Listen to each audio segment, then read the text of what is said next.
c'est pas péjoratif, mais les Africains, je trouve, font des beaux bébés. On a envie de les croquer. Hein? Ah ouais, mais voilà. Hum.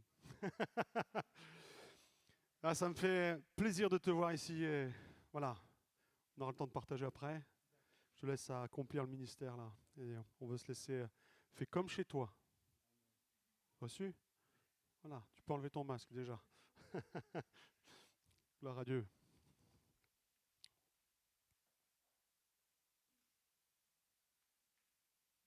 Merci Seigneur. Gloire à Dieu. Gloire à Jésus-Christ. Gloire à Jésus-Christ de Nazareth. Gloire à Jésus-Christ de Nazareth. Alléluia. Alléluia. Amen. Merci Seigneur. Je vous salue ce matin à mon nom, au nom de mon épouse et de notre église locale qui nous ont permis d'être là et aussi pour la confiance que vous avez et qui vous a, au travers de votre pasteur, nous a invités encore à partager la parole de Dieu avec vous, à nous encourager les uns les autres. Je rends grâce à Dieu pour cette communion fraternelle et je crois que par son assistance, nous allons de victoire en victoire. Donc, ainsi dit, je vais commencer. Comme la prière a été faite, que Dieu vraiment, par son esprit, nous parle, nous édifie et nous repositionne s'il le faut et nous donne de rentrer dans le plan qu'il a préparé pour nous. Et en particulier pour vous qui êtes à Douai, pour cette région de Douai, pour en tout cas que vous puissiez accomplir ce pourquoi vous êtes là en tant qu'Église de Jésus-Christ. Amen. Je vais donner le thème sur lequel nous allons aborder, le thème que le Seigneur m'a donné. Depuis lundi, je priais, je préparais. Jusqu'à hier soir, je n'arrivais pas. Donc, mais vers minuit, pour vous, le Seigneur m'a donné un message. Donc, j'ai dit gloire à Dieu. Donc, le thème, c'est quand les fondements sont renversés, le juste, que ferait-il? Ça, c'est le thème. Quand les fondements sont renversés, le juste, que ferait-il? Donc, avant de développer ce thème ensemble, mais vraiment, je veux que vous saisissez ce que le pasteur a dit en priant. Ce n'est pas juste un thème que nous allons développer, ce n'est pas que je vous parle, mais je crois que le Seigneur m'a parlé au travers de ce message et qu'il vous parle ce matin. Donc, avant de le développer, je vais prendre ce cantique et vous pouvez le prendre avec moi. J'ai l'assurance de mon salut par la présence du Seigneur Jésus. Son sang m'a lavé, m'a racheté, et l'Esprit Saint m'a régénéré. Est-ce que les enfants de Dieu peuvent reprendre ce cantique? J'ai l'assurance de mon salut par la présence du Seigneur Jésus. Son sang m'a lavé, m'a racheté, et l'Esprit Saint m'a régénéré. J'ai une histoire à raconter, c'est mon histoire, c'est là mon chant. Louez mon sauveur à chaque instant. C'est mon histoire, c'est là mon chant. Louez mon sauveur à à chaque instant. Nous louons Jésus-Christ, loué mon sauveur, le jour durant. Alléluia, tu es là, merveilleux Seigneur. Tu es là par ton esprit qui est agi dans nos cœurs et nous voulons t'accueillir. Nous voulons te dire, sois libre, libre, libre d'opérer, d'agir, car l'Église t'appartient. C'est toi qui bâtis ton Église. Merci d'être là. Tu es là par ton esprit. Nous ne doutons même pas un seul instant de ta présence. C'est pourquoi nous t'honorons et t'accueillons au milieu de nous. Oui, passe dans les rangs. Vois tes brebis, vois ceux-là qui t'appartiennent. Vois ceux que tu as rachetés par ton sang précieux. Et ce matin, touche. Oui, Seigneur notre Dieu, touche. Bénis des vies. Libère ceux qui en ont besoin. Apporte la joie dans les cœurs et la paix. Seigneur, réponds aux prières ce matin. Dans le nom de Jésus. Amen. Amen. Donc tout à l'heure, je disais que quand les fondements sont renversés, ou plutôt Dieu nous pose cette question à vous et à moi, quand les fondements sont renversés, le juste, que ferait-il?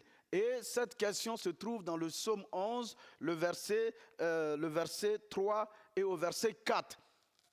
Et quand on le lit, on voit tout de suite que lorsque les fondements sont renversés, il y a des méchants qui sont dans l'ombre et qui tirent des arcs, qui bandent des arcs sur les justes. Donc, il est très important de nous rendre compte que quand Dieu pose la question, quand Dieu nous montre qu'il y a une situation, que les fondements sont renversés, ça veut dire qu'en ce moment, il attire notre attention. Et il s'adresse à une catégorie de personnes, il les appelle les justes. Et il s'attend à ce que ces justes-là fassent quelque chose. Alors que beaucoup, certainement, s'attendent à ce que Dieu fasse quelque chose, parce que les fondements sont renversés. Dieu, lui, il tourne ses regards vers une catégorie de la population et il s'attend à ce que ces justes-là fassent quelque chose. Et ça, cette perspective-là va changer beaucoup de choses. Parce que, effectivement, certains d'entre nous, nous attendons que Dieu intervienne. Nous posons des questions, mais pourquoi Dieu laisse faire? Pourquoi cette situation subsiste? Pourquoi Dieu ne fait-il rien? Dieu dit, mais j'attends qu'une certaine catégorie de personnes agissent, fassent quelque chose. On les appelle les justes. Donc la première question, c'est d'abord de nous situer qui est juste. Qu'est-ce que Dieu appelle juste? Qui est-ce que la Bible, quelles sont ces personnes que la Bible appelle les justes? Et c'est le point de vue de Dieu qui est important. C'est ce que la Bible dit qui est important. Notre définition, pour moi, ça n'a pas de valeur si ça contredit la définition de la parole de Dieu. Dieu, que dit-il de ces personnes qu'il appelle les justes? Qui ils sont? Qu'est-ce qu'ils déterminent injuste aux yeux de Dieu? Nous allons le voir rapidement dans 2 Corinthiens 5 au verset 17 et jusqu'au verset 21, si vous pouvez le noter et le lire, même si vous ne pouvez pas on ne pourra pas peut-être tout lire ce matin. Mais dans ce 2 Corinthiens 5 au verset 17, il est dit, si quelqu'un est en Christ, si une personne est en Christ, si quelqu'un est en Christ, si un homme ou une femme est en Christ, si un enfant, une personne âgée est en Christ, qu'il soit noir, blanc, jaune, s'il est une personne, un être humain, s'il est en Christ, il est une nouvelle créature ou une nouvelle création. Et il s'arrête, il dit les choses anciennes sont passées. Voici, toutes choses sont devenues nouvelles. Alléluia. Et si nous continuons au verset 18, nous voyons que tout cela du début jusqu'à la fin, c'est-à-dire du début de ce que une personne soit en Christ et qu'il devienne une nouvelle création, c'est l'œuvre de Dieu. Nous n'avons rien à voir là-dedans, c'est l'œuvre de Dieu. Du début jusqu'à la fin, c'est l'œuvre de Dieu. Il dit, Dieu était en Jésus-Christ, se réconciliant avec lui-même, en n'imputant point aux hommes leurs péchés. Et quand nous continuons, il dit qu'il donne la parole de réconciliation. Mais nous ne sommes pas là aujourd'hui, mais nous continuons jusqu'au verset 21. Le verset 21 nous révèle quelque chose. Celui, il parle de Jésus-Christ. Parce qu'au début, on voit que c'est celui qui est en Christ. Donc, il parle de ce Jésus-Christ en qui une certaine catégorie de personnes sont en lui. Il dit celui-là, ce Jésus qui n'a point connu le péché. Dieu l'a fait devenir péché pour nous, pour ceux qui sont en Christ. Dieu l'a fait devenir péché afin que ceux-là qui sont en Christ deviennent en lui justice de Dieu. Donc, justice de Dieu, où ils deviennent les justes. Donc, notre définition du mot juste, nous commençons à le cerner. Dieu est en train de nous dire, lui, il appelle quelqu'un juste, une personne qui est en Christ. Parce qu'une personne qui est en Christ, les choses anciennes, la vie ancienne, la vie qu'il a héritée d'Adam, la vie humaine qu'il a héritée, qui est une vie gouverné par un principe, une loi qu'on appelle la loi du péché et de la mort, qui conduit à la ruine là, la Bible nous dit, si quelqu'un entre en Christ, si quelqu'un est en Christ, cette façon de vivre là est passée. Ce principe là qui gouverne les êtres humains, qui les amène à être maintenu dans la servitude du péché, dans la ruine, dans les conséquences du péché, il dit cette personne-là est défaite, est délivrée de ce principe-là. Alléluia. Alléluia. Il dit pourquoi? Il dit parce que ce Christ-là est devenu. Il est devenu péché. Il est devenu l'incarnation du péché. Il est devenu ce que Dieu est, l'horreur. Il est devenu péché. Il a pris les péchés, c'est vrai. Mais il y a pire que prendre les péchés. C'est devenir même le péché. Et c'est pourquoi Dieu l'a frappé et Dieu l'a puni. Pour que ceux qui entrent en Christ, ceux qui entrent en communion vivante avec lui, ils deviennent aux yeux de Dieu des justes, des gens déclarés innocents, sans péché. Des gens qui, aux yeux de Dieu, il n'y a plus de condamnation. Il n'y a plus de complexe. La culpabilité n'a pu être prouvée. Et, bien aimé, est-ce que vous êtes avec moi? Ou bien je vais un peu plus vite? Parce que je crois que plusieurs d'entre nous ici ce matin, nous sommes en Christ. Et il nous dit que l'homme véritable que nous étions, ce que nous étions avant là, ce n'est plus la même personne. Et nous allons continuer, il continue de nous dire que parce que l'horreur, le péché là, qui était attaché à notre personne par la naissance là, est détaché. Nous sommes devenus des justes de Dieu. Et si nous sommes ces justes là, alors il faut que nous puissions répondre à la question posée dans le psaume 11, le verset 3, qui nous dit quand les fondements sont renversés là, qu'est-ce que ces justes là, ces personnes qui sont en Christ là, qu'est-ce qu'ils devraient faire? Qu'est-ce qu'ils font? Amen. Mais avant de continuer, peut-être essayer de répondre à cette question ensemble, j'aimerais qu'on continue davantage sur le fait d'être en Christ. Parce que ça veut dire que donc, Dieu a des regards sur une catégorie de personnes, les justes. Et je suis quelque part, en fait, ce juste-là. Donc Dieu s'attend à moi lorsque les fondements sont renversés. Lorsque ce qui permet l'existence, d'être bien vécu, d'être bien, voilà, ce qui donne envie de vivre. Quand tout ça s'est bouleversé, quand il y a des changements notables dans les fondations, ça dépend d'une seule catégorie de personnes, les justes. S'ils laissent faire, s'ils laissent tel, s'ils ne font rien, Dieu ne fera rien. Nous ne pouvons pas nous cacher derrière l'âge.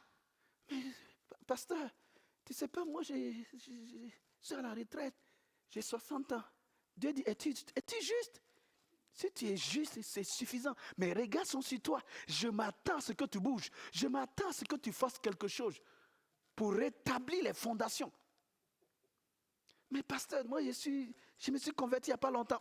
Dès que tu es rentré en Christ, Dieu dit tu es passé d'un point, d'une vieille création à une nouvelle création. Et dans cette création-là, vous êtes les justes de Dieu. Ceux sur qui Dieu a les regards. Amen. Amen.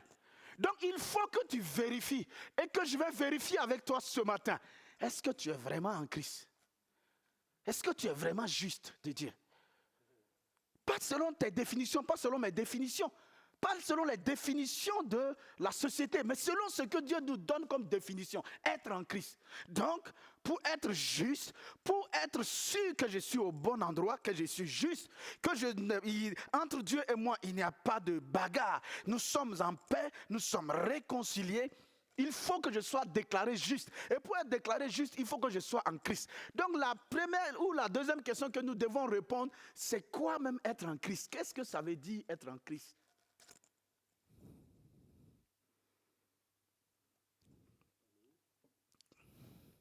Alléluia. Qu'est-ce que ça veut dire être en Christ? Un premier verset nous donne une réponse. 1 Corinthiens 6, verset 17. 1 Corinthiens 6, verset 17 nous dit que si quelqu'un s'attache au Seigneur, il est un seul esprit avec lui. Donc celui qui est en Christ est un seul esprit avec ce Christ-là. Alléluia. Celui qui est en Christ, en fait, est une personne qui est un seul esprit. Celui qui est uni, qui est dans une union avec ce Christ-là. Il est uni avec ce Christ. Oh, qui est ce Christ? Pour que toi et moi qui avons cru en lui, qui sommes en lui, nous soyons unis avec lui. Il y a une union. Il y a plusieurs illustrations pour le montrer, mais le temps ne nous permet pas.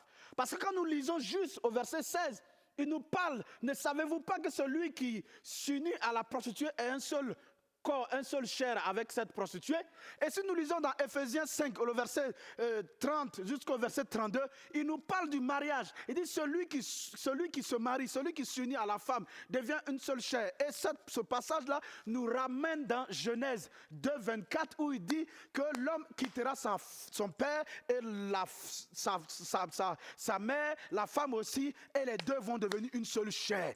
Et que vous voulez ou vous voulez pas, que des hommes soient mariés ou qu'ils ne soient pas mariés, quand ils vont ensemble, quand ils ont une relation sexuelle, mon ami, que tu veux ou tu ne veux pas, la Bible dit qu'ils deviennent une seule chair. C'est pourquoi vous pouvez voir, bon, ça c'est un peu, je prends le côté qui peut nous choquer pour que nous puissions retenir. Quand il y a inceste, il peut y avoir grossesse. Ce n'est pas parce qu'il y a inceste que Dieu va dire non, comme c'est inceste, il n'y aura pas de grossesse, il n'y aura pas un enfant. On peut dire peut-être c'est dans le mariage que normalement il devait avoir, parce que là, vraiment, ils sont unis. Mais non, hors du mariage, il y a union dans la chair. Bon, ce n'était pas ça notre étude ce matin. Mais ce qui est intéressant pour dire, de la même manière, nous pouvons reconnaître cette union-là, de reconnaître qu'en réalité, quand nous sommes en Christ, nous sommes également unis avec lui. Mais parce que Christ est dans une autre dimension, ce n'est pas dans la chair quand il était sur la terre il y a 2000 ans. Ça s'est passé. Maintenant, ce Christ-là est rentré dans une autre dimension. Ce Jésus-là est rentré dans une autre dimension. C'est pourquoi on l'appelle Christ. Il est rentré dans sa dimension de Dieu. C'est pourquoi il est omniprésent et il est partout. C'est pourquoi il peut être, et vous pouvez être en lui et lui en vous. Moi, il est en moi, je suis en lui. Je suis à Paris, vous êtes ici, ça ne pose pas de problème. S'il n'est pas Dieu, ce n'est pas possible. Alléluia. Alléluia. Merci, pasteur. Alléluia. Donc, il y a une union parfaite. Il donne l'image encore du cep et du sarment. Il dit, demeurez en moi et je demeurerai en vous. Il y a une union. Si nous voulons la victoire, nous devons accepter que nous sommes unis à lui. C'est par lui que nous pouvons avoir la victoire. Et c'est parce que nous sommes unis à lui que l'apôtre Paul a découvert. Parce que déjà dans Jean 15, là, au verset 4, le verset 1 jusqu'au verset 7, mais en particulier le verset 4 et le verset 5, montrent clairement que, étant unis en lui, comme le sarment reste uni au sceptre, et que la vie, l'énergie du sceptre se retrouve pareil dans les sarments et tout, et ainsi, sans effort, les sarments portent du meilleur fruit.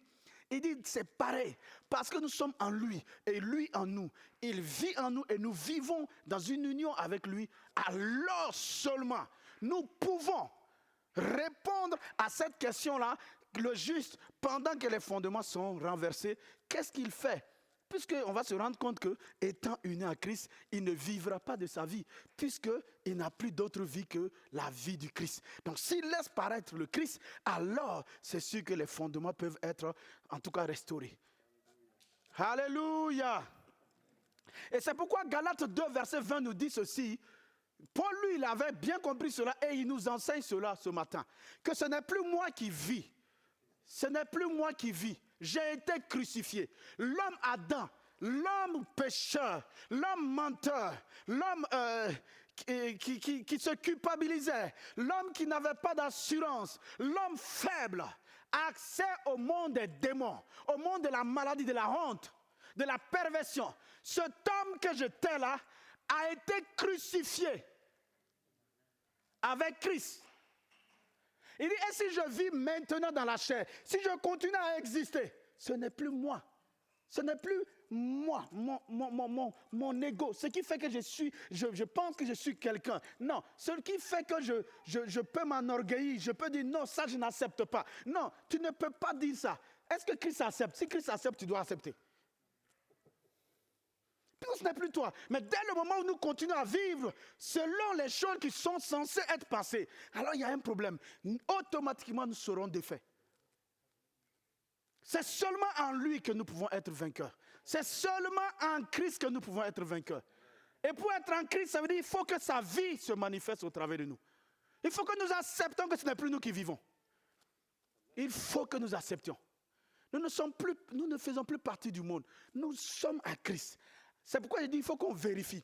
Et si vous vous rendez compte que vraiment vous n'êtes pas en lui, ce n'est pas la peine de repartir à la maison. Il faut que vous répondiez à cette question. Et je vous encourage à laisser Christ entrer en vous ce matin. Pour que vous soyez en lui. Amen. Ensuite, nous voyons dans un autre, 1 Jean 5 au verset...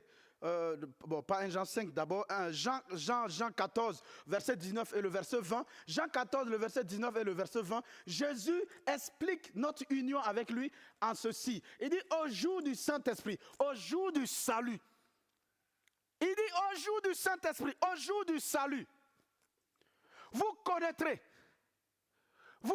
que je suis en mon Père, que vous êtes en moi et que moi je suis en vous. Allô? Allô? On est ensemble? Est-ce que vous êtes d'accord avec moi que Jésus était en Dieu et que Dieu était en lui? Oui, ça c'est Jésus, c'est tout à fait normal. Et puis on a vu les œuvres. Mais que nous soyons en lui, que lui en nous. Bon, laissons-nous. Que moi je sois en lui et que lui soit en moi. Parce que toi, on dirait que tu connais pas ma vie. Hein? Oui, mais justement parce que tu n'es pas la vie de Christ. Si c'est ta vie, c'est normal que... Et puis ça même, nous, on ne veut pas connaître. Hein? Si tu as une autre vie en dehors de Christ, bon, il faut laisser. Je peux te dire sans que tu me le dises qu'il y a problème. Ce n'est pas bon. Tu es dans la défaite. Sans Christ, apparemment, ça peut être beau. Mais vraiment, je ne pense pas que si ce n'est pas la vie de Christ qui se manifeste, tu ne pourras pas être vainqueur. Ça peut être un moment, oui, semblant de vainqueur, semblant de joie, semblant de paix, mais c'est juste un moment. C'est un moment. Nous sommes ensemble? Voilà. Donc, il nous dit ici qu'au jour du Saint-Esprit, en ce jour-là, au jour du salut, le fait d'être en Christ, nous sommes dans une union vivante avec lui. On est entièrement unis à lui. 1 Jean 5, le verset 11 et le verset 12 nous dit ceci. Celui, il dit d'abord que Et voici ce témoignage, c'est que Dieu a donné la vie éternelle et que cette vie éternelle est dans son Fils. Et maintenant, il dit au verset 12, celui qui a le Fils a la vie éternelle, la vie même de Dieu. Mais celui qui n'a pas le Fils, il n'a pas la vie. Ici, il ne nous dit pas celui qui... Moi, plusieurs des années passées, je prêchais que effectivement, quand on a Christ, on a la vie éternelle. C'est vrai.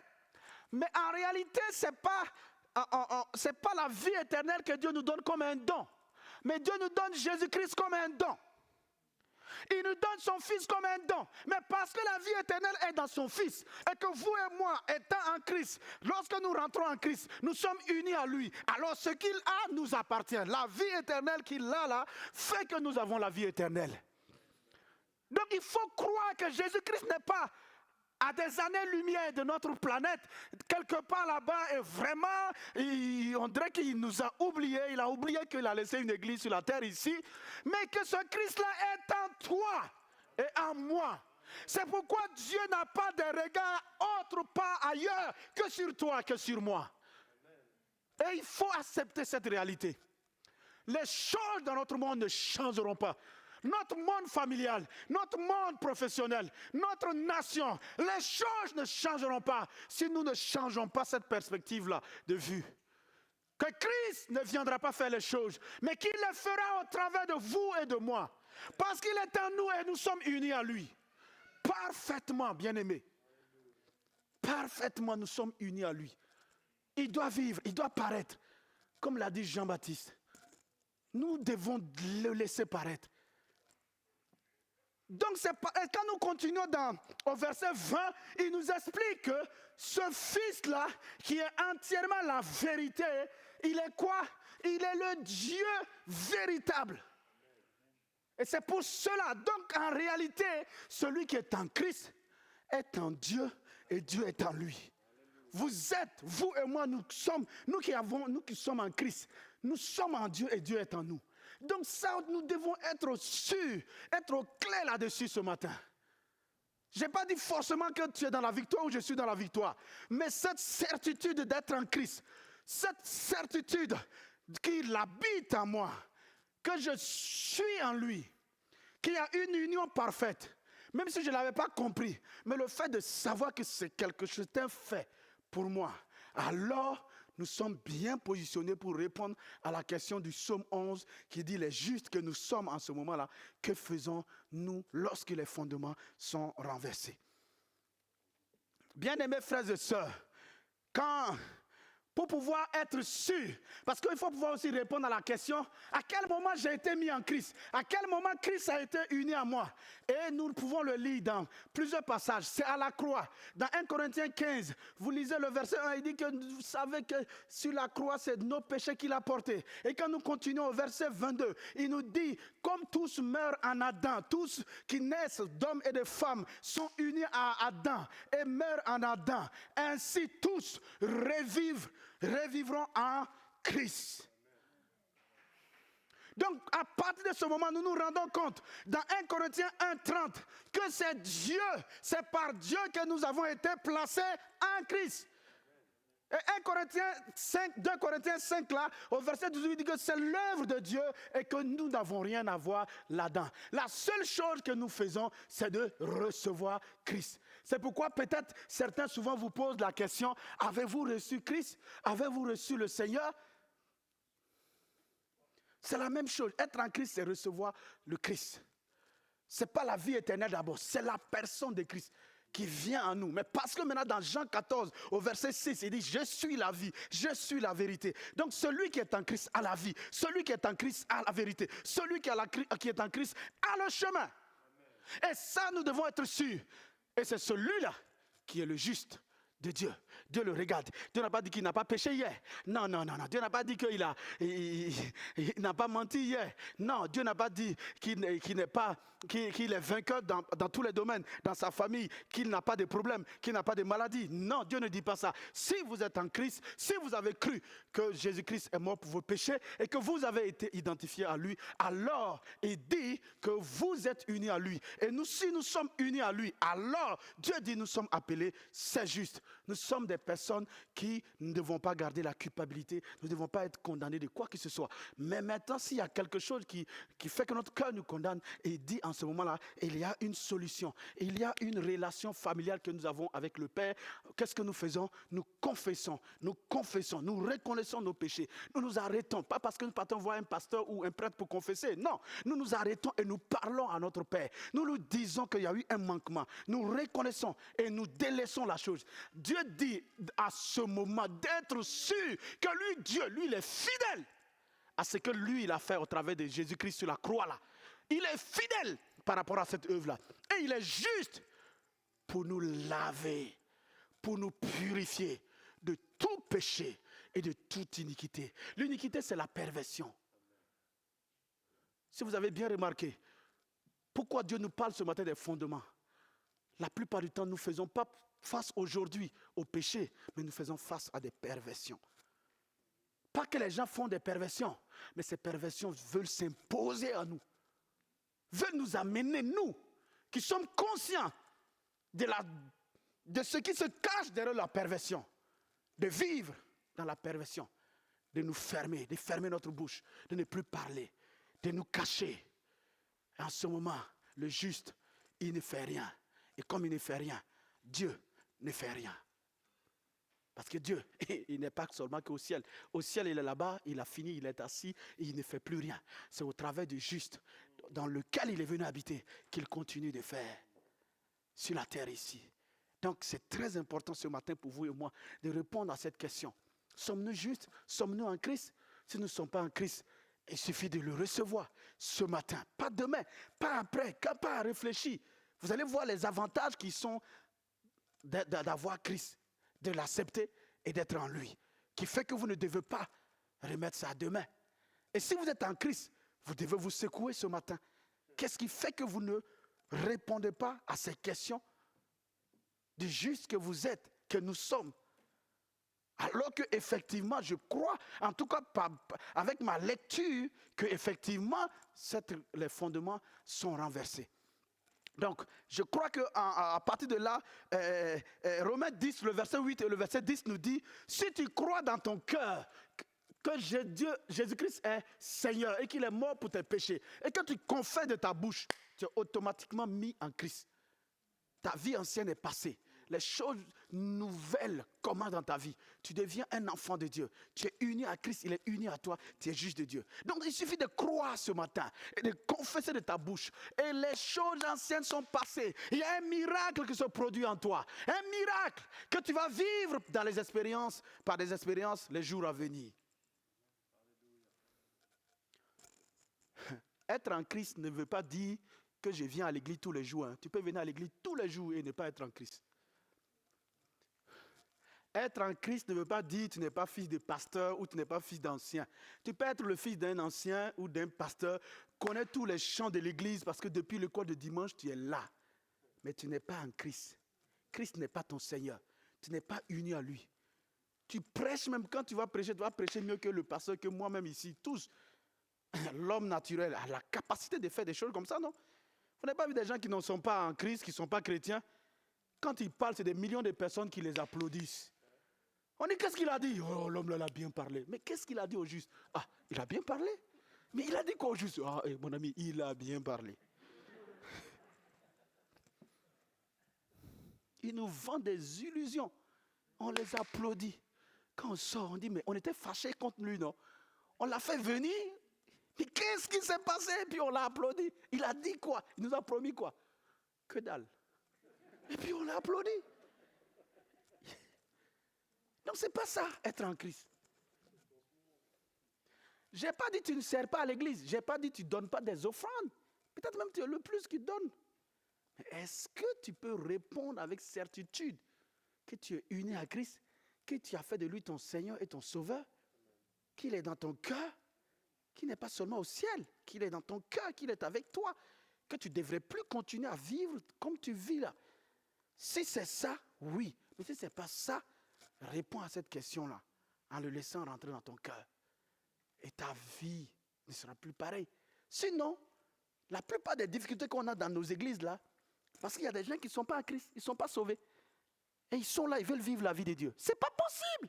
C'est la vie de quelqu'un, c'est lui qui est en nous et qui vit sa vie. Maintenant, nous, on veut vivre sa vie. Il ne nous a jamais demandé de vivre sa vie. Ce n'est pas possible. Toi-même, tu ne peux pas vivre ma vie. Moi, je ne peux pas vivre ta vie. Ce n'est pas la vie de Dieu qu'on va pouvoir vivre.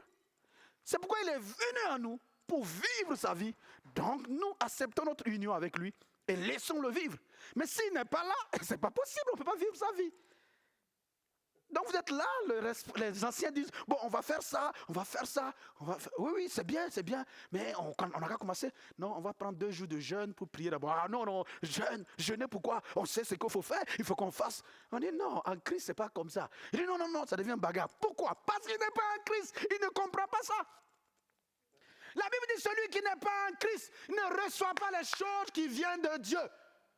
Parce qu'il vit selon son âme. Son âme peut être blessée. Son âme peut être blessée. Dans son âme, là, il y a les émotions. L'anxiété, la peur, la honte, l'amertume, l'angoisse, susceptibilité. Tout ça, c'est dans son âme. Et il vit selon son âme. Et vous ne voulez pas qu'il soit dépressif. Il sera dépressif. Alors que celui qui est en Christ, là, il est esprit. C'est pourquoi il est uni en esprit avec Christ. Sa personne n'en est pas l'âme d'abord. Il est esprit. Maintenant, il a une âme. Et c'est pourquoi la vie de l'esprit, la vie de Christ dans son esprit doit couler dans son âme pour restaurer son âme, pour renouveler son âme, pour guérir son âme, renouveler son intelligence, pour qu'il puisse fonctionner correctement. Il est un être spirituel, recréé à l'image et à la ressemblance de Christ, uni à Christ. Et qui maintenant doit conduire tout l'être. Et nous voulons continuer à vivre selon l'âme ou selon les 5 sens. Et il y a problème. Il y a problème. Donc, si vous n'êtes pas en Christ, vous allez vouloir, vous aimez Dieu, vous voulez avancer avec Dieu, mais ça ne va pas. Alors qu'il suffit de croire dans son cœur que vraiment il est mort pour mes péchés, qu'il les a vraiment prises, et que maintenant je suis en lui. Il est en moi. Et donc, c'est sa vie, et sa vie, c'est une vie de victoire, c'est une vie de sagesse, c'est une vie d'intelligence, c'est une vie de crainte de Dieu, c'est une vie de joie, c'est une vie puissante. Donc Jésus rentre dans mon cœur. Conduis-moi, montre-moi le vrai chemin, comment marcher, comment vivre. Notre monde, c'est bizarre, mais Jésus, tu es là, alors montre-moi. Comment dans la barque tu dormais? Comment tu dormais? Donc tu es en moi, tu veux qu'aussi dans les tempêtes je dorme. Oui, c'est pourquoi je t'ai dit dans plusieurs passages de ma parole, ne vous inquiétez de rien. Est-ce qu'on est ensemble? Souvent quand on lit, on a l'impression que, mais est-ce que Jésus là même, il connaît nos réalités là? Est-ce qu'il voit ce qui est sur la terre là? Est-ce qu'il connaît ma situation? Et puis il me dit de ne pas m'inquiéter de ça. Ou bien tu as dit inquiétez-vous de tout. Peut-être le gars là, il a mal interprété. Rien. Ne vous inquiétez de rien. De rien, c'est de rien. Ou bien c'est de tout. Non, c'est de rien. Mais pourquoi nous nous inquiétons? Parce que nous ne le laissons pas vivre. Parce qu'il faut l'élément de la foi. Lui faire confiance. Mais si nous vivons dans notre âme, alors là, on ne peut pas lui faire confiance. Continuons, je n'ai pas assez de temps pour développer, mais je crois que ce matin, pour ceux qui ne sont pas en Christ, vous avez besoin de vous arrêter ce matin. Vous n'êtes pas venu ici parce que vous aimez seulement Dieu. Vous n'êtes pas venu ici parce que votre mari ou votre femme est vraiment pour lui faire plaisir. Il faut arrêter ça. Il y a des situations dans votre vie que vous devez vaincre, vous devez triompher et vous avez besoin de Christ. Donc, à un moment donné, cette même femme ou ce même homme que tu cherches à faire plaisir, là, à un moment donné, tu vas dire, moi, parce que tu vis selon ton âme, à un moment donné, tu vas dire, je suis fatigué, je suis arrivé au bout, je suis arrivé à ma limite. Mais si c'est Christ, il n'y a pas de limite, il n'y a pas de bout. Il te donne la force, il vit ta vie, toi tu es uni à lui, je suis uni à lui. Alors en ce moment, on triomphe toujours, toujours. Amen. Donc, À partir de ce moment, nous, vous et moi qui avons examiné et nous sommes sûrs que nous sommes en Christ, donc nous pouvons répondre que nous sommes, c'est juste que Dieu parcourt et il regarde et il attend. Il dit, quels sont ces fondements? Quand les fondements familiaux sont renversés, quand les fondements éducatifs sont renversés, quand les fondements de la sociale sont renversés,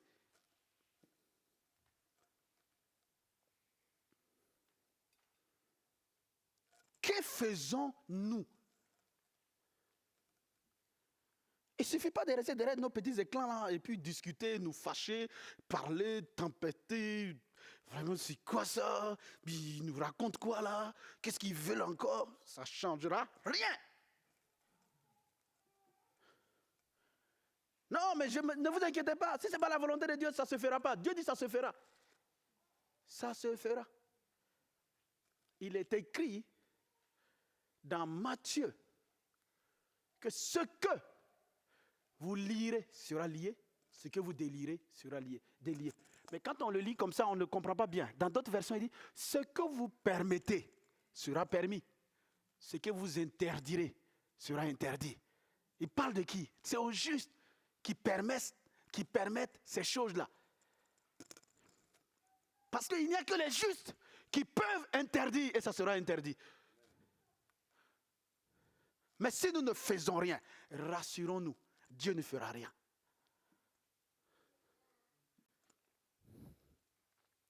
Il y avait un moment donné dans notre assemblée, j'ai vu des choses se passer qui étaient très bizarres. Des gens à qui je faisais confiance, qui étaient là brusquement, boum, on commençait à raconter des choses, à faire de la politique dans l'église, à faire des ramifications, j'avais confiance. Parce que quand il venait vers le pasteur, ah mais pasteur, oh notre pasteur, regarde pasteur, quand on regarde là, fais attention, hein, nous on prie pour toi, parce que tu n'es pas comme les autres là, vraiment tu es notre pasteur, on te soutient, hein, on est avec toi. Donc j'ai dit, oh voilà des gens qui sont avec moi, toi frère tu peux prêcher.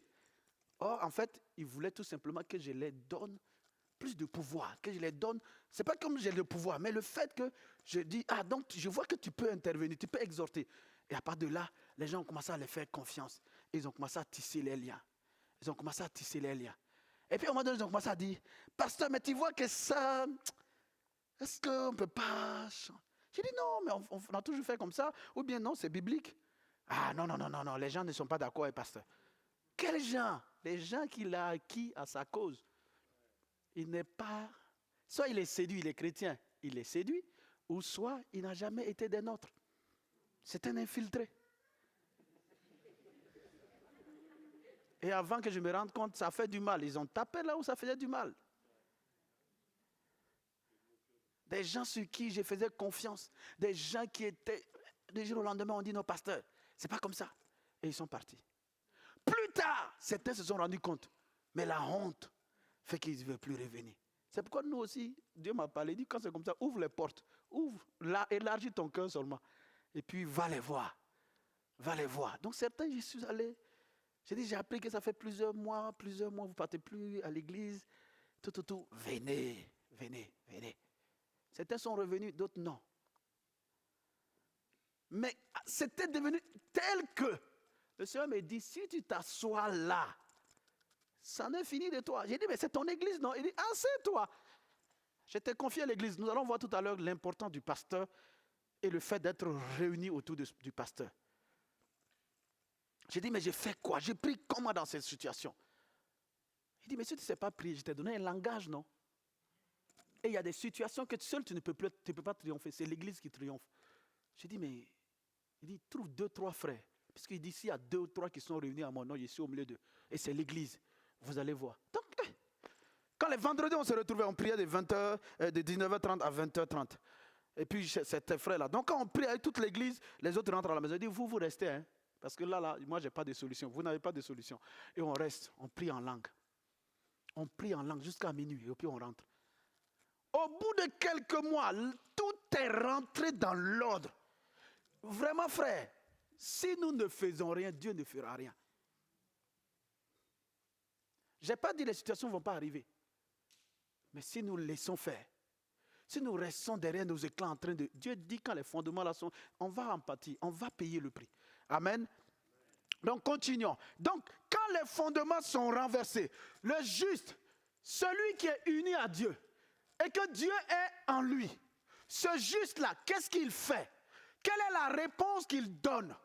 Et ensuite, quand les fondements sont renversés, c'est quoi? Quand nous lisons dans Ésaïe 8, le verset 23, et Ésaïe 9, le verset 1, montre clairement quand les fondements sont renversés, c'est les ténèbres qui envahissent la terre.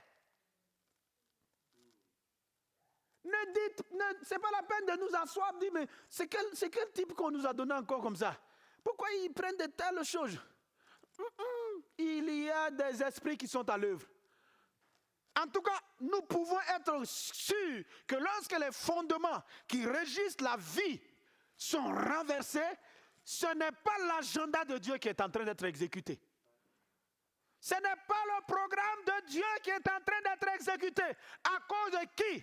À cause des justes qui ne font rien, qui ne font pas leur travail, ou bien qui ignorent que c'est par eux que les choses doivent être changées. Ils n'ont pas besoin d'être 1000, hein. 120 a suffi pour que l'évangile pénètre un monde totalement envahi par les ténèbres. Que la lumière pénètre. C'est pourquoi dans Ésaïe 8, au verset 23, là, il dit les ténèbres ne rayeront pas à toujours. Est-ce que vous pouvez nous mettre ce passage-là? Bien aimé, il dit les ténèbres ne rayeront pas à toujours sur la terre où maintenant il y a d'angoisse et de peste, souffrance. Les ténèbres ne rayeront pas à toujours si ceux sur qui Dieu regarde reconnaissent qu'effectivement, c'est d'eux que Dieu parle. Et que c'est au travers d'eux que Dieu veut changer les choses. Ce n'est pas changer les choses physiquement. Hein. Les choses physiquement changent lorsque spirituellement les choses ont changé. C'est spirituellement qu'il faut changer les choses. Vous pensez que le monde là circule comme ça, les gens ils vivent comme ça. Nous avons des gens qui sont là, ils n'ont rien à voir avec le monde occulte. Hein. Ils n'ont rien à voir avec le monde spirituel. Trompons-nous, c'est nous qui sommes les vrais êtres spirituels. Nous qui avons la réalité spirituelle, le Dieu véritable, en qui nous sommes unis, en qui il est uni, qui avons peur du surnaturel. Eux, ils savent qu'il faut changer les choses surnaturelles pour que les choses naturelles obéissent simplement. Quand nous lisons Hébreux 11, verset 3, il dit c'est par la foi que nous savons que le monde visible vient de l'invisible. Parce que quand j'ai dit ça, il y a certains qui disent, mais qu'est-ce qu'il veut nous dire? C'est quelle théorie encore? Non, la Bible dit que c'est par la foi. Hébreux 11, verset 3, que vous et moi, nous savons que le monde visible que nous voyons là vient de l'invisible, vient du surnaturel, vient de la réalité spirituelle. Puisque c'est Dieu qui a créé le monde et Dieu est invisible.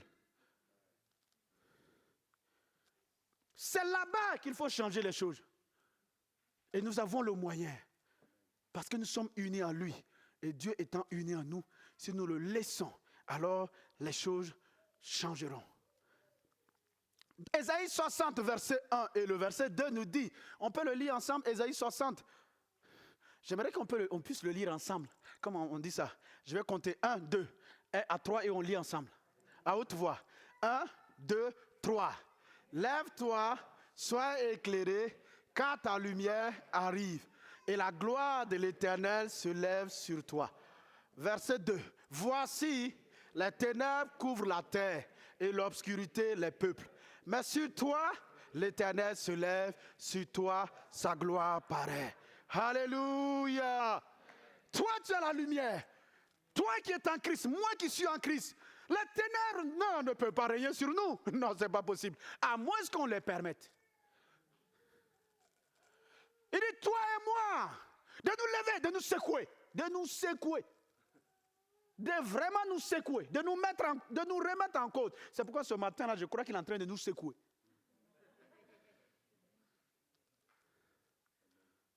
Jeunesse, c'est vous-même, les jeunes là-même, là, c'est eux-mêmes là qui doivent même, ils doivent même, peut-être quand on sort là, les jeunes là, ils devaient rester ici, pleurer et puis crier à Dieu. Dis Seigneur, on ne mange pas à midi là. On ne mange pas. Donc nous, on peut changer beaucoup de choses dans notre ville ici, dans notre région. Par nous, beaucoup de choses peuvent ne pas se permettre. Beaucoup de choses peuvent ne pas se faire. Par nous, nous pouvons changer beaucoup de choses dans notre nation. Ici, dans notre nation là, on peut changer beaucoup de choses. Et puis depuis, mais est-ce qu'attends, Dieu, le prédicateur là, il est venu raconter des choses ou bien ce qu'il a dit là est vrai. Moi, je veux savoir si ce qu'il a dit là est vrai. C'est des violents qui s'en emparent du royaume de Dieu.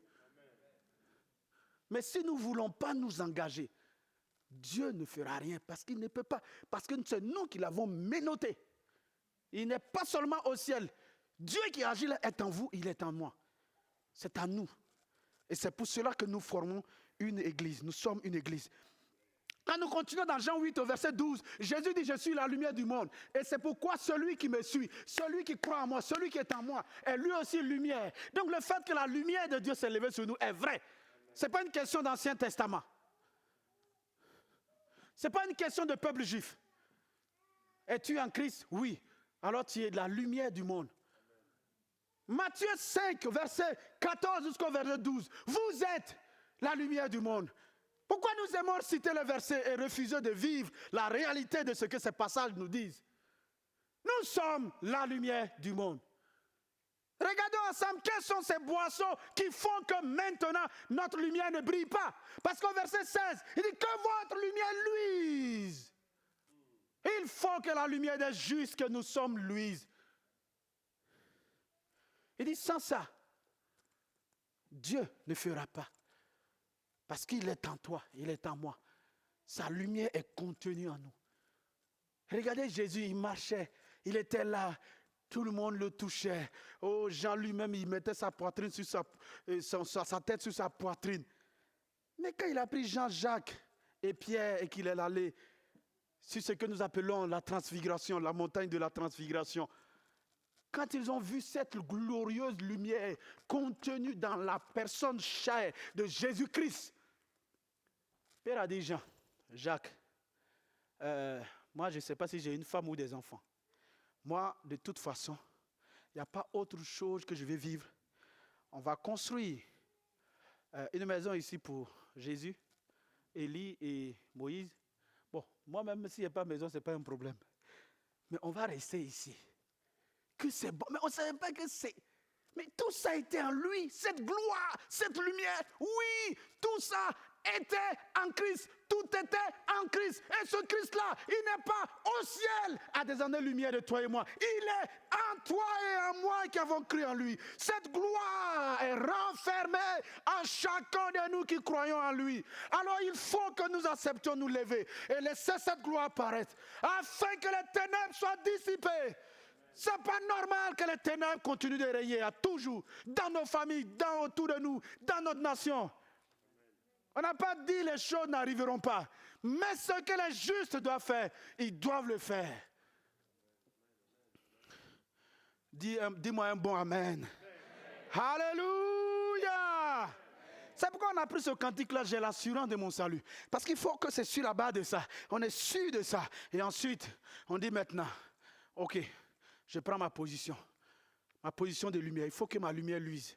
Et il faut que cette lumière qui est contenue en moi luise. Il faut que le Christ qui est en moi paraisse. Il faut que cette vie divine qui est en moi là soit communiquée. Alléluia. Regardez ce que encore le juste, la Bible nous dit le juste. Dans Philippiens 2, verset 16, il dit vous avez la parole de vie, présentez-la au monde. Voici ce que, et cette parole de vie-là, elle communique la vie, elle change les situations, elle rétablit les fondements renversés.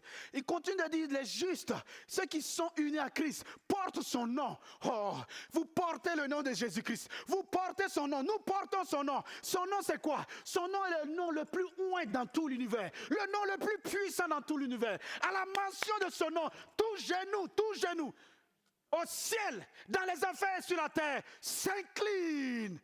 Et ça, à la mention de son nom, il faut que vous la mentionnez. Il faut que vous acceptez que vous avez reçu l'autorité. Que ce n'est pas Dieu qui doit se lever et venir changer les choses. Que l'autorité est dans notre bouche. Parce que nous avons le nom de Jésus-Christ. Parce que nous sommes unis à lui et il est uni en nous. Si nous ne permettons pas, ce ne sera pas permis. Si nous interdisons, ça sera interdit. Alléluia. Gloire à Jésus. Il faut m'encourager parce que moi-même je suis content parce que le message m'a bien parlé. Ça m'a parlé et j'ai dit Seigneur, tu m'avais déjà parlé, mais je faisais les choses dans l'église locale avec un peu de négligence, un peu de... On va continuer. On va continuer. Il dit Jésus est l'espoir du monde. Mais ce Jésus-là, c'est lui Christ qui est en toi et en moi. Il est l'espoir du monde. Donc, il ne peut que être espoir du monde si, au travers de moi, je le laisse vivre. Je le laisse se manifester. Tu veux que les voisins soient sauvés, tu n'as même pas le temps de les rendre visite. Tu n'as même pas le temps de les saluer. Mais c'est ça la croix. Le voisin qui t'insulte, le voisin que tu parles, tu as entendu qui parle mal de toi. C'est lui encore tu viens. Le Noël ou janvier ou Pâques, tu viens avec des cadeaux. Hé voisin, comme c'est Pâques, comme c'est Noël, comme c'est fête de réveillon, on a payé ces cadeaux-là pour vous.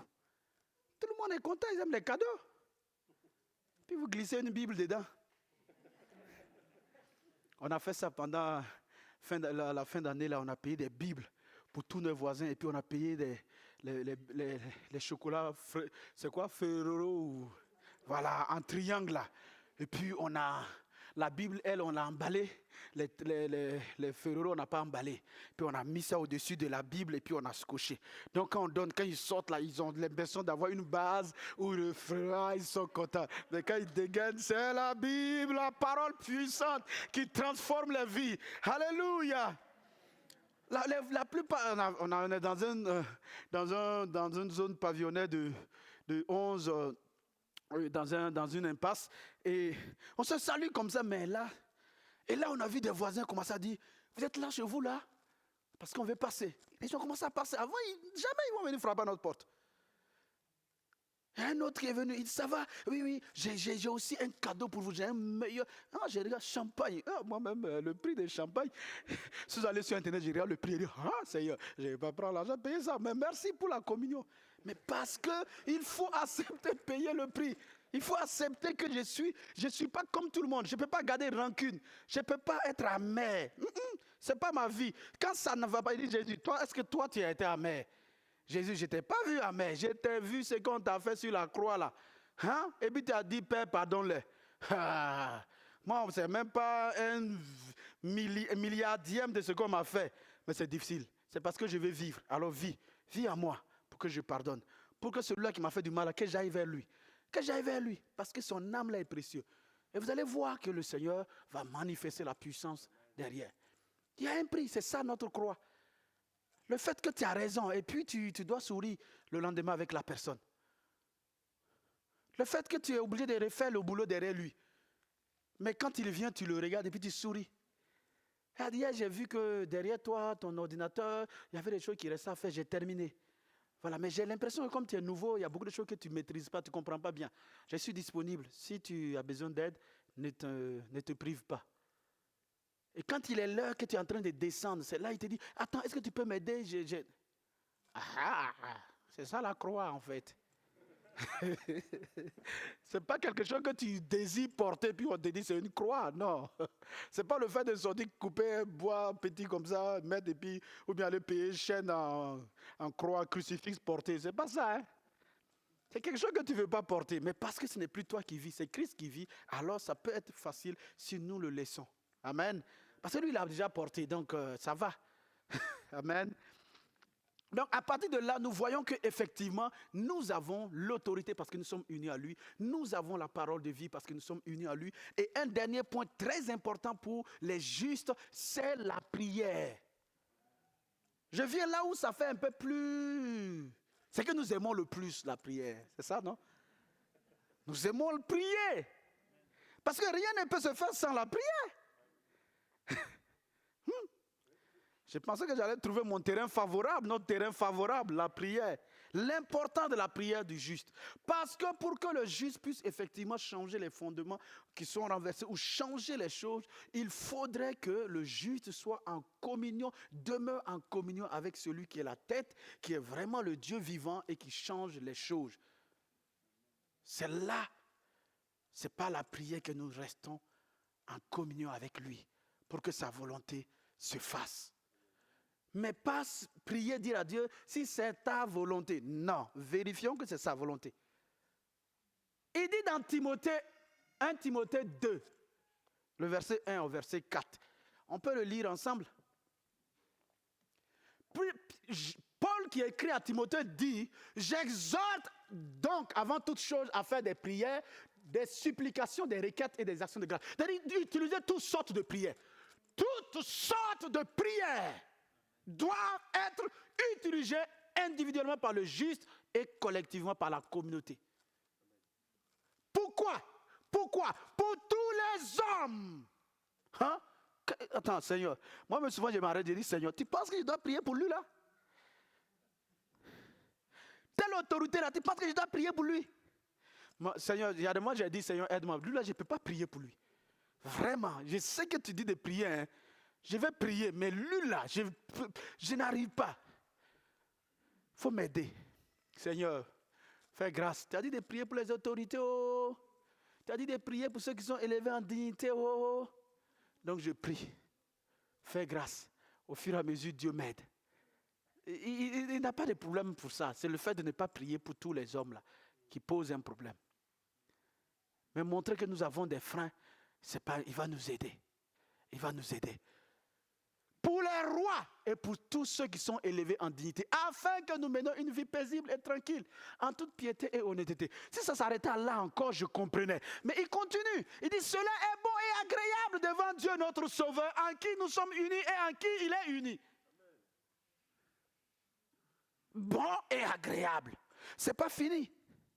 Qui veut que tous les hommes, tous soient parvenus à la connaissance de la vérité et qu'ils soient sauvés. Hein? Donc Dieu, si tant qu'il y a quelqu'un qui est vivant là, il est sauvable, hein? Dieu est fort. Lui là, l'homme, lui là, Dieu, tu dis que lui là, il est sauvable. Tu peux le sauver. Seigneur, c'est parce que c'est toi, hein? Sinon moi, lui là, je le prends. Comme nous maintenant on a l'internet, je clique corbeille. Oh.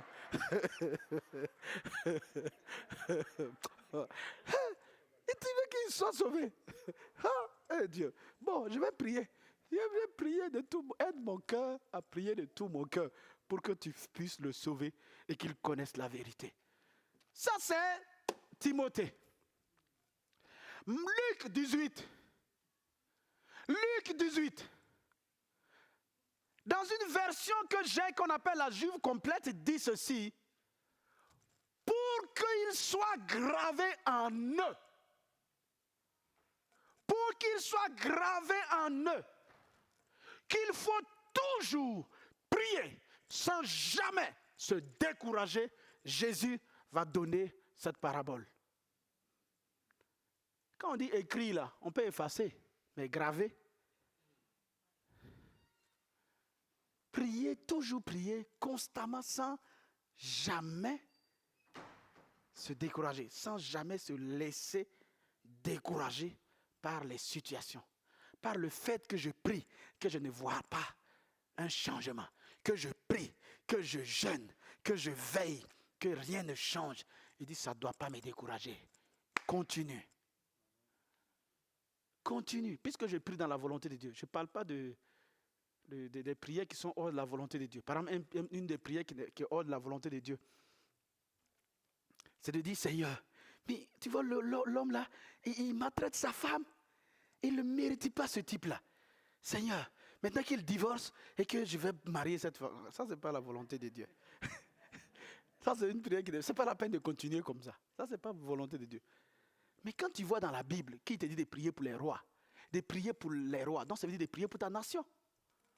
Et là, il y a des élections. Et nous, on fait quoi? On est derrière nos petits écrans. Ce candidat-là, cette candidate-là, lui là, il ne fera rien. En train de faire des débats stériles et inutiles. Ce n'est pas ce que Dieu nous demande de faire en ce temps-là, maintenant, pour les élections.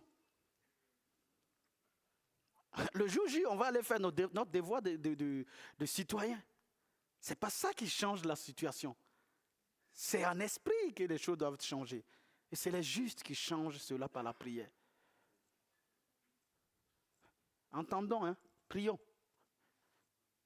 C'est par la prière pour tous les hommes. Ensuite, il nous dit dans Luc toujours 7, Luc 18 là, le verset 7 et le verset 18, et le verset 7 et le verset 8, Jésus livre la conclusion. Jésus livre dans la conclusion, et dans la version juive que j'ai toujours là, dit ceci: alors Dieu ne ferait pas justice à ses élus qui crient à lui jour et nuit? Tardera-t-il à leur égard? Je vous dis qu'il jugera en leur faveur promptement, rapidement. Ces élus, les justes, qui crient à lui jour et nuit. Depuis que je parle de prière, il y a quelqu'un qui dit: mais pasteur, moi il ne sait pas prier. Il a dit crier. Nous on a des définitions que Dieu n'a pas. Dieu dit prier là. Il dit les justes qui crient à lui jour et nuit. Tu sais crier? Il y a un bébé qui criait tout à l'heure là. Le papa a dit quoi? Qu'il est en train de louer Dieu. Alléluia! Maintenant, comme moi j'ai dit ça, maintenant vous ne voulez plus. Sinon, quand lui il a dit, vous étiez d'accord qu'il louait Dieu en criant le bébé. Maintenant, comme vous savez que la prière c'est crier, que si vous ne criez pas là, vous n'êtes pas d'accord avec moi. Soyez d'accord avec moi. Dieu dit, ces élus qui crient à lui. Quand tu dis Seigneur, cette situation-là, cette situation, Dieu, oui, Dieu dit que lui il entend, il comprend et puis il exauce. Il dit qu'il se lève rapidement. Mais parce que nous on a décidé que c'est comme ça qu'il faut prier. Dieu dit c'est pas comme ça. Hein.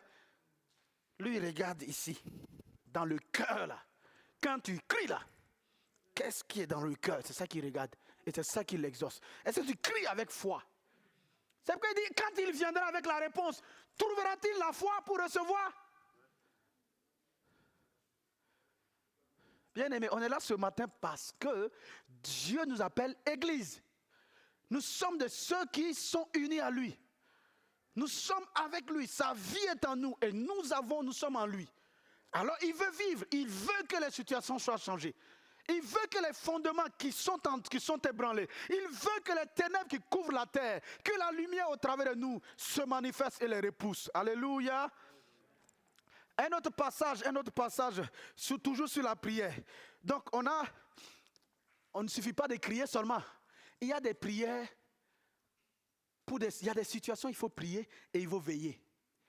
Ça veut dire qu'il faut passer des heures, des jours, revenir et revenir. Ajouter de la persévérance. Ajouter de la persévérance. Qui n'abandonne pas. Qui maintient la position. Oh. Que les héros soient réveillés ce matin.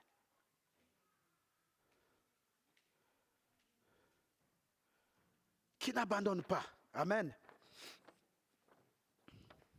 On a plusieurs passages comme ça. On a des prières avec régularité. On doit prier avec régularité. On doit prier pour que le Seigneur nous donne des forces. Jésus dit dans Luc 21 au verset 36, priez au moment dans les temps difficiles pour que Dieu vous donne des forces. Et lui-même, il nous montre la preuve que lorsqu'il était à Gethsemane dans Luc 22, quand il a prié à un moment donné, il a prié. Et la Bible nous dit, un ange lui apparut du ciel et lui donna des forces nouvelles. Pour faire quoi? Et il a continué à prier. Il a jeté dans ce combat-là. J'ai dit, quel combat? Prier là, c'est combat? Oui. Dans cette situation. Et quand il a fini de prier, il s'est levé. Il avait la victoire. Alléluia. Ensuite, il y a des jeûnes et des prières. Tout ça, nous devons les pratiquer individuellement comme collectivement. Mais avec sagesse, oui. Parce qu'il y a des gens qui ont jeûné, ils ont jeûné vraiment. Ils ont fait qu'on ne veut plus jeûner. Ou bien nous-mêmes, on a jeûné avec... Moi, il y a des mois, j'ai jeûné, je n'avais pas de sagesse, je ne voulais plus jeûner. Mais ce n'est pas à cause de ça. Il faut voir comment jeûner avec sagesse pour avoir plus de résultats. Vous pouvez voir dans Acte 13, verset 1, nous aimons ça en disant que les apôtres, les prophètes, Barnabas et Saul, ils faisaient quoi? Ils servaient le Seigneur en faisant quoi? En jeûnant. Et là, le Saint-Esprit les a parlé, mettez-moi à part Saul et Barnabas pour l'œuvre à laquelle je les ai appelés. Et quand ils ont eu la volonté de Dieu, ils ont fait quoi encore? Ils ont jeûné et ils ont prié. Quand nous regardons toujours dans Acte 14 au verset 23, lorsque Paul et Barnabas sont partis, ils ont commencé à gagner des églises, à gagner des fidèles plutôt, et à mettre en place des églises locales. À chaque église locale, qu'est-ce qu'ils faisaient? Ils choisissaient des anciens, ils jeûnaient, ils priaient et ils établissaient ces anciens-là. On soit étonné que les anciens soient efficaces en ce moment. Oui. Mais si nous, on pense que, pasteur, en hiver, il faut jeûner. Ah, moi-même, je sais ce que ça veut dire. Pasteur, tu as vu ce que ça fait aux doigts des pieds, aux orteils et tout ça? Toi aussi. Mon ami, ça fait partie d'être en Christ. C'est notre croix. Si nous voulons que les choses changent. Dieu ne fera rien. Mais si nous le laissons faire, il va faire. Amen. Donc, je vais m'arrêter là, mais je vous laisse cette dernière image-là que j'ai donnée pour que vous pouvez nous projeter. Je vais m'arrêter sur cette image. Et cette image, c'est Apocalypse 1 jusqu'au Apocalypse 3, où Jésus-Christ se révèle à Jean. Et Jean voit Jésus-Christ au milieu avec 7 étoiles dans sa main. Il voit une épée qui sort de sa bouche et il voit autour de lui, au milieu il marche au milieu de 7 chandeliers d'or.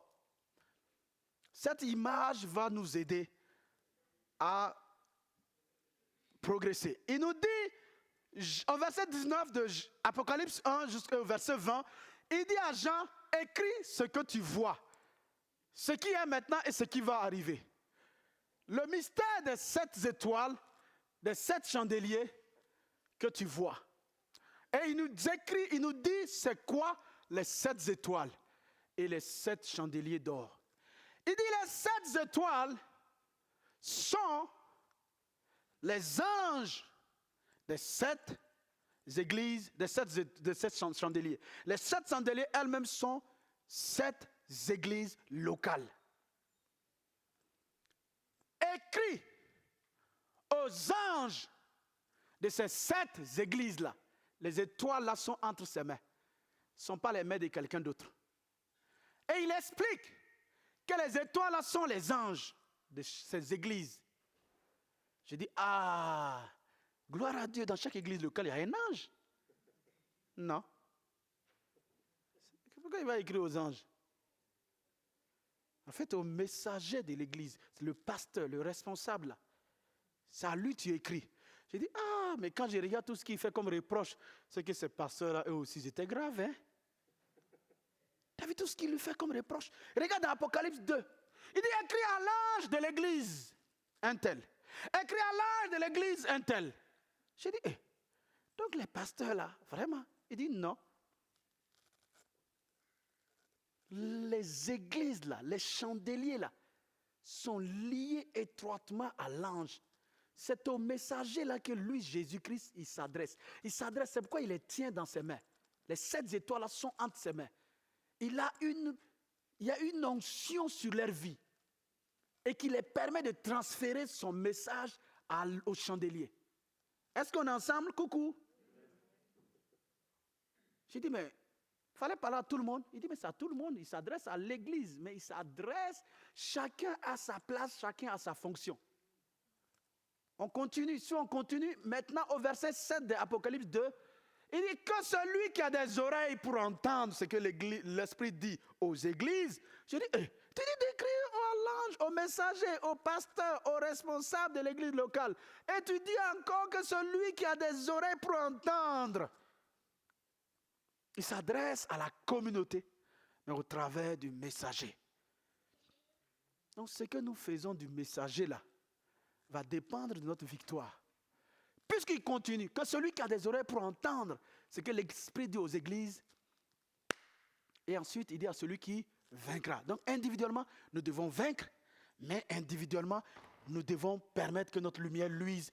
Et plus la vie individuelle de chacun luit, plus le chandelier luit dans la localité où il est. Alors nous avons besoin de chacun de vous. Nous avons besoin de chacun. Vous avez besoin du pasteur, le pasteur a besoin de vous. Vous avez besoin de vous aider. S'il y a des personnes qui sont engagées dans l'intercession, allez garder les enfants pour qu'ils viennent prier.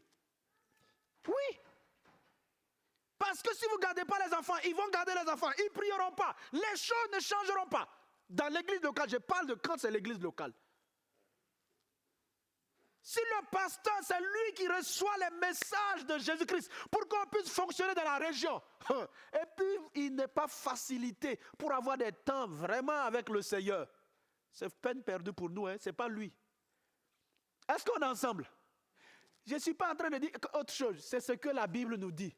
Il nous dit que les temps sont difficiles, les fondements sont renversés. Et les justes que nous sommes, nous devons pouvoir progresser individuellement et collectivement. Il dit à celui qui vaincra, mais ensemble en tant qu'église locale. Et deuxième chose, Jésus-Christ est au milieu de chaque église locale. Il est au milieu, donc il est là ce matin. Il regarde, il est là. Il dit, celui qui marche au milieu de ces églises-là. Et qui il est? Il nous dit dans Jean 1, verset 9, il est la lumière véritable qui est venue dans le monde et qui éclaire tout être humain. Et c'est parce que nous sommes en lui que nous pouvons aussi éclairer les gens et répondre à cette question-là.